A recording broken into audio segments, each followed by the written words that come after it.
Let's see how the boomerang ball does in a little water. Seems fine. Let's try a little bit more water. Sank like a rock. That's about 5 feet of water, and cold too. It's been sitting in there a few minutes now. I'm going to try to get it out. Let's see if it still runs.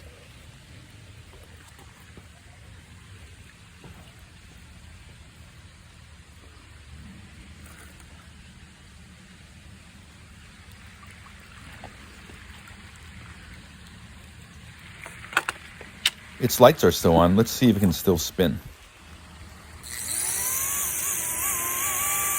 Sounds a bit funny.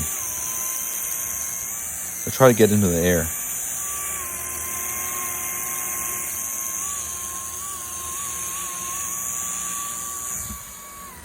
And it still flies. I'll try to dry it out and see how it sounds. Sounds like normal.